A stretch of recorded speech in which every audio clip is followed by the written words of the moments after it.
warning before you listen. This epic is not for children, nor for the faint of heart. We retell the ancient Greek myths as they were born, unfiltered, unsoftened.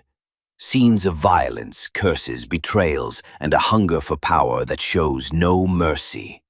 Given the many conflicting versions of the Titan War, the events have been rebuilt to complete the missing pieces. Here, we tell the myth as it was meant to be told. Sources and references are listed in the episode description. Chapter 73. From the Titan War Clash of Weapons and the Fall of Time. Faces that do not sleep when glory becomes a chain.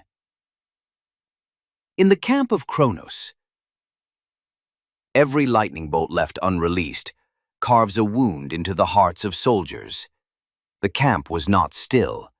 It simmered in a wild silence, as if every mountain waited to be hurled, and every spear twisted inside its sheath, bored of waiting. Years had passed. The blood had not dried, but the slaughter was yet unfinished. Atlas did not sleep, but he slaughtered villages instead of climbing peaks. Hyperion had raised a sun that never set, but its light crucified children before it touched men. Crius had plunged his blade into the heart of the earth and declared, "Anyone who breathes without permission shall be buried crawling." And Cronus, he sat on a throne crafted not of gold, but of nightmares, its weight held up not by jewels, but by the skulls of those who dared to kneel too late. One soldier carved a forgotten name into the trunk of a dead tree and muttered, "Are we not the sons of war? Why do we surround shadows and kick at the wind?"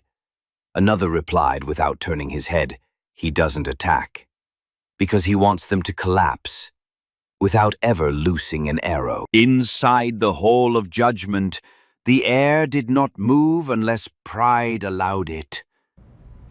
Hyperion stood, the sun boiling in his eyes, and said, with a sneer dripping fire, "The slaughter is late."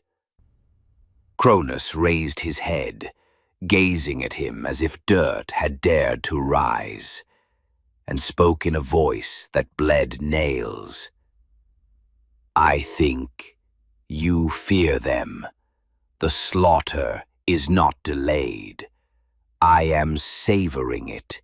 When they were small, I swallowed them. When the traitor regurgitated them, I shattered them. And now, the end is near. I am the one who split the sky, while Gaia screamed in terror, and Uranus hid in his own wound. I am the sickle. I am the birth of the blade, and the death of the god." No one spoke. Even the stones feared to fall. Even the fire stilled its flames. Outside, the soldiers stood in ranks that did not move. No one disobeyed. No one fled.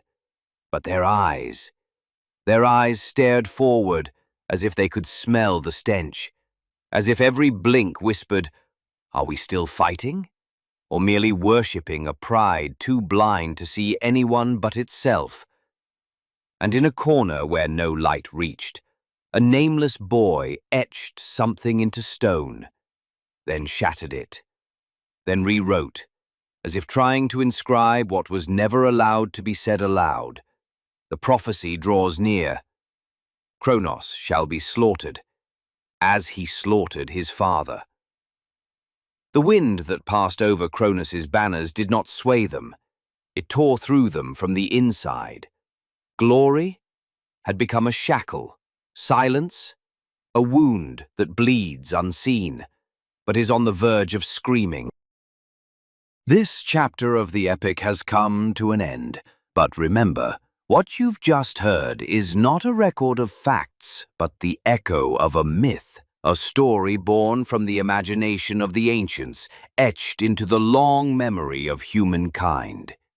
If this tale stirred something in you, if it opened a door to reflection or wonder, Don't forget to support the channel and share the journey with those you love.